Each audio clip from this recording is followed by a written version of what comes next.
kalorimetr yordamida ishlash qoidalarini o'rganamiz. Birinchi bo'lib, bu kalorimetrning o'ziga xos xususiyati, ichida termischasi bo'lib, bu termischasi eritmani issiqlik chiqishi va ajralishini o'zida saqlab turadigan hisoblanadi. Bu bo'lsa aralashtirgichi hisoblanadi. Bunga hozir biz birinchi bo'lib suvni sovib turib, uni termometr yordamida issiqligini o'lchaymiz va uni daftarchaga yozamiz. Mana bunda suvni temperaturasini o'lchash uchun solamiz. Suvni temperaturasini o'lchab, kamida termometr solgandan keyin 2 minutcha turish kerak. Shunda suvni temperaturasini o'lchab olamiz. Suvni harorati 27 gradus chiqdi. Endi bunga mis sulfat tuzini solamiz.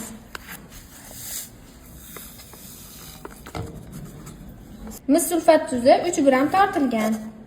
Endi buni qopqog'ini yopgan holda o'zining tayoqchasi orqali tuzni eritib olamiz. Tuzimizni eritib oldik. Endi buni haroratini o'lchaymiz. Suvniki yuqorida 27 gradus chiqqanda, endi tuzni solib eritganimizda chiqqan temperaturasini solishtiramiz. Endi bu ham ma'lum vaqt turadi, 2 minut turadi. Mana tuz solganimizdan keyin 27 dan 25 gradusga tushdi. Olib o'lchaymiz. Kaliy nitrat tuzini solamiz. Bu 3 gram tortib olingan.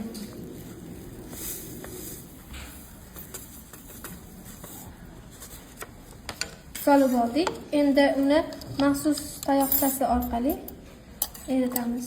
Mana endi tuzni eritib oldik. Endi buni temperatura va suvni temperaturasi bilan solishtiramiz. Kaliy nitrat eritmasini temperaturasi tushdi. Suvimizniki 25 chiqqanda, buniki 23 turibdi. Demak, 2 gradusga yutilibdi. Natr nitrat tuzimiz 3 gram. Buni o'zini maxsus tayoqchasi orqali aralashtiramiz.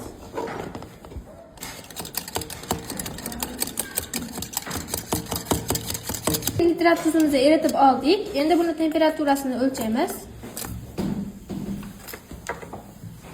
Tuzimiz ham issiqda yutibdi. 23 dan 19 ga tushibdi. Bu tuzimiz ham o'lchab oldik. 23 gradusdan 19 gradusga tushdi. Demak, bunda ham issiqlik yutilibdi. Endi o'lchab olgan graduslarimizni birma-bir yozib chiqdik.